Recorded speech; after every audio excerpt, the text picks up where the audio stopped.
যখন ফাতেমা বাবার কান্না সে চলে গেল, আরে বন্ধু স্পষ্ট ভাষায় শুনে নেন, মনোযোগ সহকারে শুনে নেন। বাবার খোঁজে গেল, বাবা দেখতেছে ওই যে মসজিদে নববীতে, আরে বন্ধু ডাকতে বলে, বাবা আপনি একটু বাড়িতে চলেন। ও বাবা, মায়ের জন্য কি হয়েছে? মা শুধু কান্না করতেছে, কোনো কথা বলতেছে না।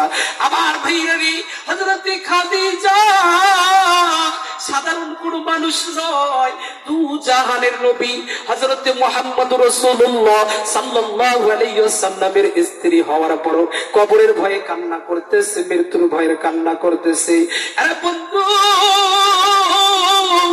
আমার নবী খাদিজাকে ডাকতে বলে, খাদিজা তুমি কান্না করতেছো কেন? খাদিজা ডাকতে বলে, ইয়া রাসূলুল্লাহ, ইয়া হাবিবাল্লাহ, আমার কেমন জানি ভয় করি, আমি ওই অন্ধকার কবরে কেমনে থাকবো গো আল্লাহর হাবিব, আমার কেমন জানি ভয় করি। খাদিজা ডাকতে বলে, ও গো আল্লাহর রাসূল, ওই কবরে তো দরজা নাই, আলো নাই, বাতাস নাই, ওই কবরে তো কোনো কিছুর ব্যবস্থা নাই, শুধু 3.5 হাত মাটির ঘর, যেই ঘরে ভাইজান আলো থাকে না, বাতাস থাকে না। আপনাদের কি এলাকায় ওইরকম কবর না অন্যরকম? আলোর ব্যবস্থা আছে? আলোর ব্যবস্থা আছে? নাই নাই বন্ধু, নাই।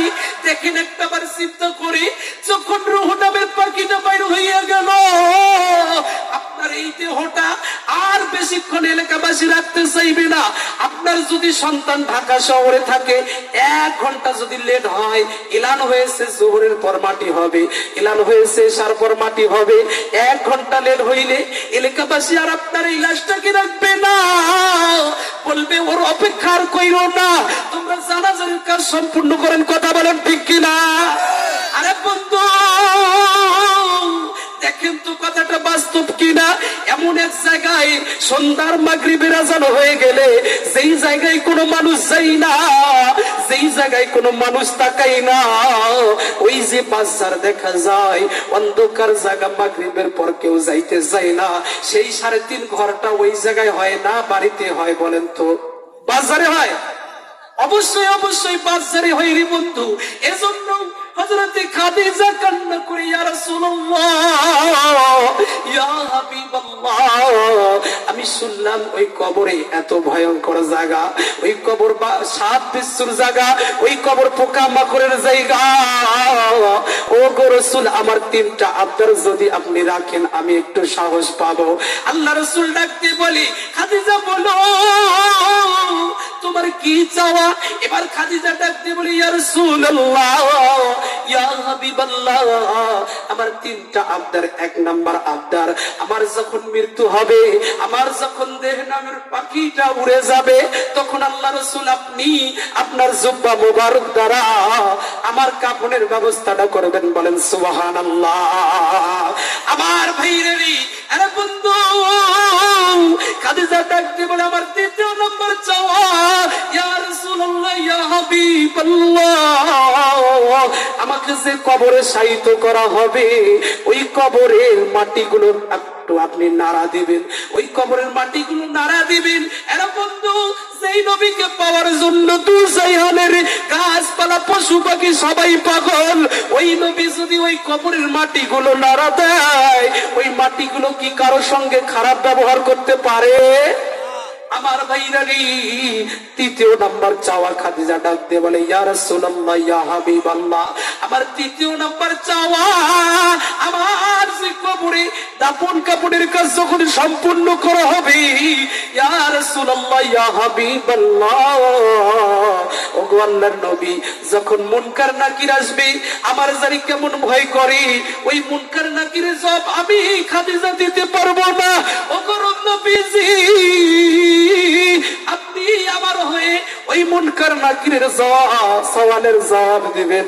আল্লাহ রাসূল ডাকতে বলে, খাদিজা ঠিক আছে, তোমার 3টা চাওয়া আমি রাসূল পূরণ করব, এবার তুমি কান্নাটা চুপ করো। এরা বন্ধু, এই দুনিয়াতে কেউ থাকবো না। আসেন রে বাজান, এখনো যারা এদিক সেদিক ঘোরাফেরা করতেছেন, দূর দূরান্ত থেকে এসেছেন, ওয়াজ শোনার নিয়ত করেছেন, রাস্তাতে দাঁড়াই আছেন, দাঁড়াই না থেকে একটু মহব্বত করে আসেন, বসি ভাইজান, কোরআনের মাহফিলের একটু আমরা যে হক আছে এই হকটা আদায় করি। আমার ভাইরারি, আমি তার আয়াত যে আয়াত পাঠ করেছি, আল্লাহ পাক বলছে কবরে আসেও না মুসলমান না হইয়া, কিন্তু কবরের যাত্রী সবাই হইয়া গেল। আর যদি মুসলমান না হইয়া কবরে যায়, এই কবর কিন্তু ভালো ব্যবহার করবি না, তখন কোনো উপায় থাকবে না। কথা বলেন, কথা ঠিক কিনা? এজন্য কবি ডাক দিয়ে বলে, একদিন মাটির ভিতরে হবে ঘর, রে মন আমার কেন বন্ধ? বলেন, একদিন মাটির ভিতরে হবে ঘর, রে মন আমার কেন বন্ধ দালান ঘর, এ মন আমার কেন বন্ধ দালান ঘর। প্রাণ পাখি উড়ে যাবে পিঞ্জারা সেরে, ধার দেবী সবই রবি তুমি রবি পড়ে। প্রাণ পাখি উড়ে যাবে পিঞ্জারা সেরে, ধার দেবী সবই রবি তুমি রবি পড়ে। বন্ধু বান্ধব যত, মাতা পিতা সারা সুত, বন্ধু বান্ধব যত, মাতা পিতা তারা সুত, সকলে হবে তোমার পর, রে মন আমার কেন বন্ধ? একটু আগেই বললাম যে দেখেন, সেই সময় আপনার সন্তানের অপেক্ষায় থাকবে না, সবাই পর হয়ে যাবে। কথা বলেন ঠিক কিনা? সবাই পর হয়ে যাবে, আর একটা ঘন্টা অপেক্ষা করবে না। কিসের বড়াই, কিসের জন্য, কিসের জন্য আমরা দুনিয়ার লোক লালসায় পড়ে আল্লাহ ভোলা হয়ে গেছি?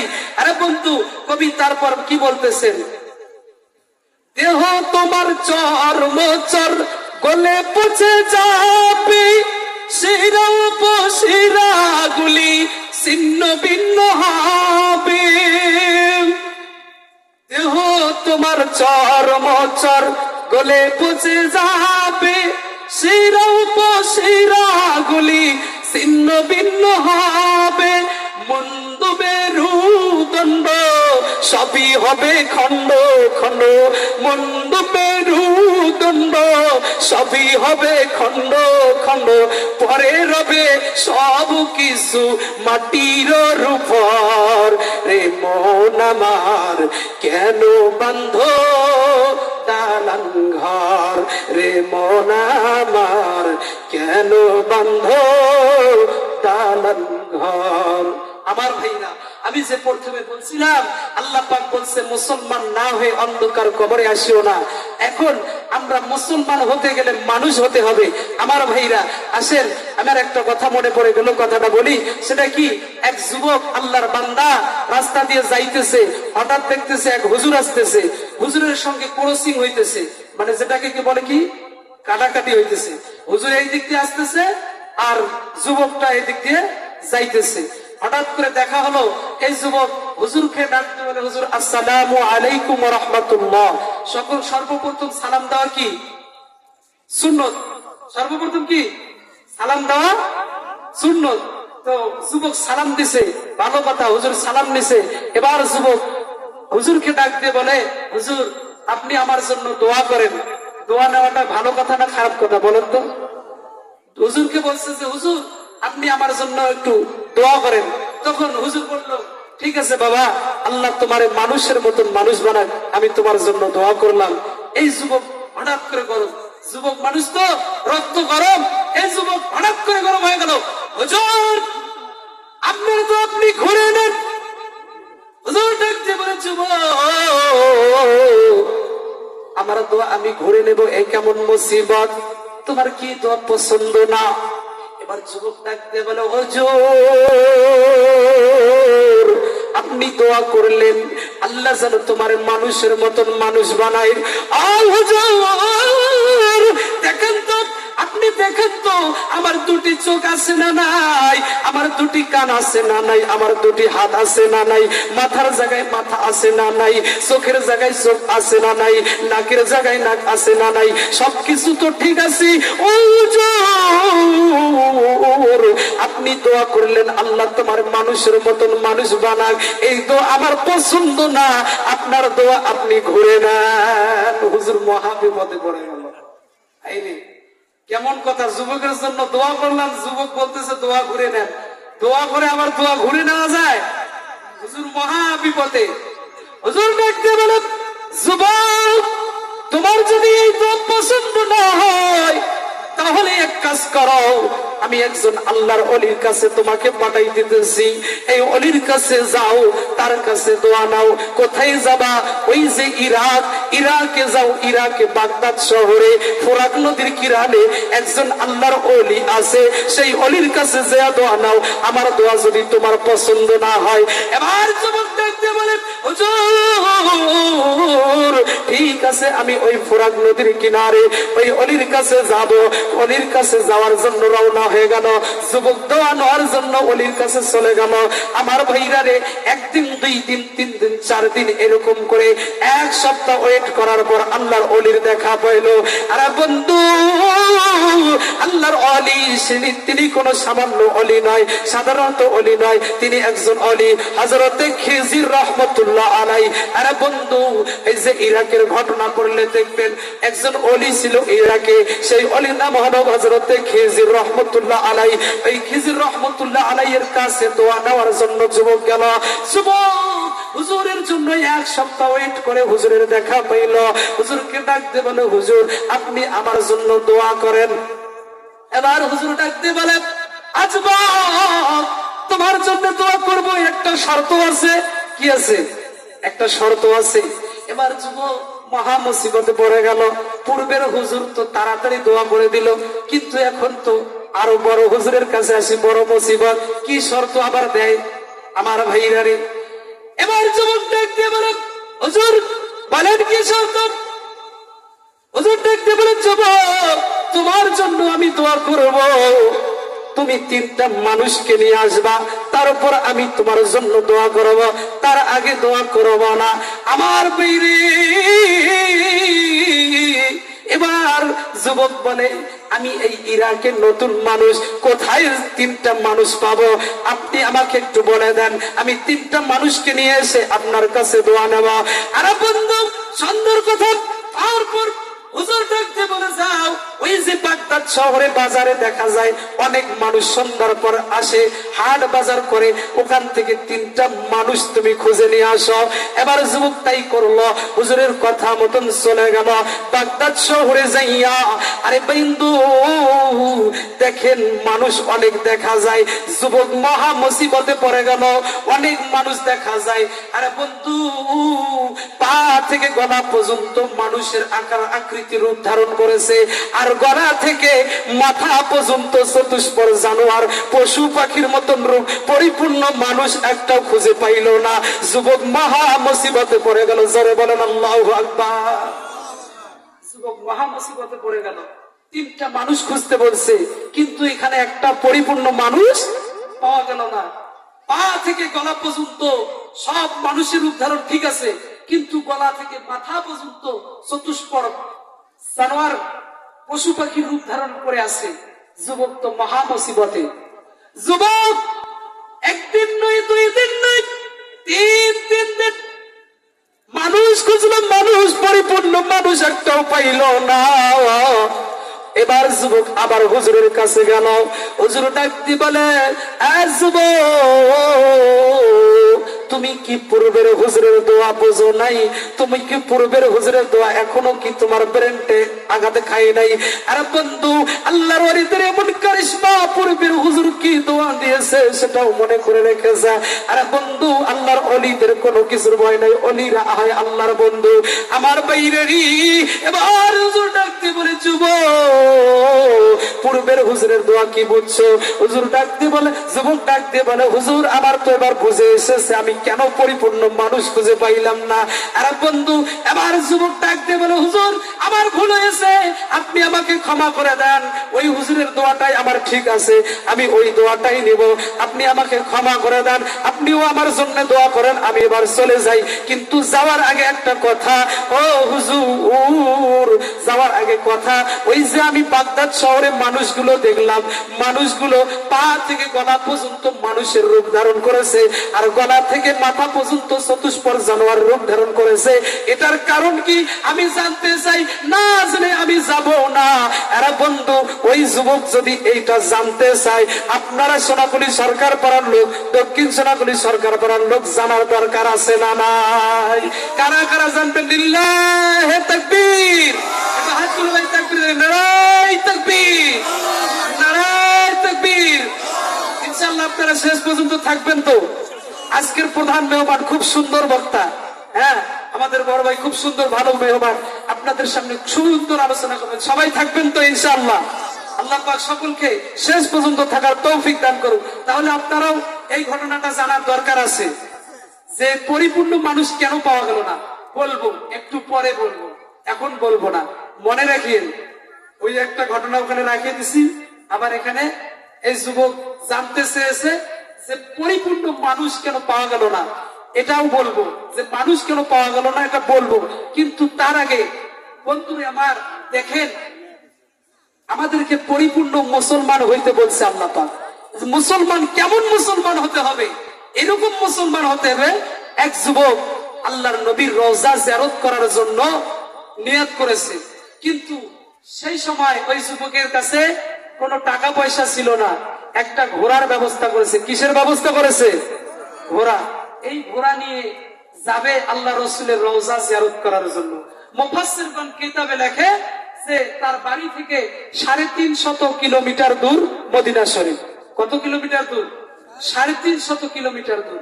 আমার ভাইরা, এই যুবক নিয়ত করেছে আল্লাহর রসুলের রওজা জিয়ারত করবে। এই যুবক যাওয়ার জন্য ঘোড়া নিয়ে বাইর হয়েছে। বলেন তো এই ঘোড়াটা কি এক টানা 350 কিলোমিটার দূর যাইতে পারবে? সম্ভব না। তো যুবক এই ঘোড়া নিয়ে যাইতে যাইতে হঠাৎ রাস্তার মধ্য সময় এক জায়গায় ঘোড়াটাকে রেস্ট নেওয়ার জন্য, ঘোড়াটাকে রেস্ট নেওয়ার জন্য একটা জায়গায় ঘোড়াটাকে ব্রেক করলো। একটা বাগান দেখা যায়, বাগানের কাছে ঘোড়াটাকে ব্রেক করে ঘোড়াটাকে ওখানে ছেড়ে দিল। যুবকটাও একটা গাছের নিচে বসে একটু হাওয়া বাতাস খাইতেছে রাস্তার মধ্যে। তো ভাইজান, এই ঘোড়া সারা দিন মনে করেন আস্তে আস্তে দুপুর হয়ে গেছে, এই ঘোড়াটা ক্লান্ত হয়ে গেছে। ঘোড়াটা ক্লান্ত হওয়ার কারণে পাশে যখন সবুজ ঘাস দেখছে, সবুজ ফসল দেখছে, সেগুলো খাওয়া শুরু করেছে। সেগুলো খাওয়া শুরু করছে, আর খাইতে খাইতে এন্দ্রিক টাইপে ওই যে ফসলের মালিক আছে একজন, সেই মালিক দেখে ফেলছে। আমার ভাইরা, যুবক কিন্তু ঘোড়া ছেড়ে দিয়ে গাছের কাছে বসে আছে, গাছের কাছে বসে দেখতেছে, আর ঘোড়া কিন্তু খাইতেছে। হঠাৎ করে খেয়াল করলো যে ওই জমির মালিক, ওই ফসলের মালিক একটা পাথর নিয়ে ঘোড়াটাকে ঢেল দিছে। মুফাসসিরগণ লেখেন যে ওই যে ক্ষেতের মালিক, ও যে ঢেলটা ছুড়ছে, ঢেলটা ঘোড়াটাকে মারার জন্য নয়, ঘোড়াটাকে ওখান থেকে তরিয়ে দেওয়ার জন্য ঢেলটা মারছে। ঢেলটা মারার কারণে ওই ঘোড়াটা কোথায় যেন লেগে গেল, ঘোড়াটার লাগার সঙ্গে সঙ্গে ঘোড়াটা পড়ে গেল, পড়ে যে হুট করে মারা গেল। এই মুরব্বী ক্ষেতের মালিক মহা বিপদে পড়ে গেল। আমার ভাইরা, এই দৃশ্য দেখার পর আল্লাহর বান্দা যুবক, আল্লাহর বান্দা যুবক আর সহ্য করে বসে থাকতে পারলো না। যুবক মানুষ রক্ত গরম, যুবকের রক্ত গরম হয়ে গেল। উঠে যেয়ে বলতেছে, মুরব্বী আপনি কি করেছেন? আমার ঘোড়াটাকে মেরে দিলেন ঢেল দিয়ে। এই রাগটাকে চেক দিতে না পেরে কি করেছে? যুবক মানুষ একটা ধাক্কা দিছে। মুফাসসিরগণ লেখে, কেউ লেখছে যে জড়াই ধরছে, কেউ লেখছে ধাক্কা দিছে। একটা ধাক্কা দেওয়ার সঙ্গে সঙ্গে এই যুবক, এই মুরব্বীটা পড়ে গেল, পড়ে যে মুরব্বীটাও মারা গেল। আল্লাহু আকবার! কি এক ঘটনা ঘটে গেল। আমার ভাইরা, এমন এক মর্মান্তিক ঘটনা ওখানে ঘটে গেল।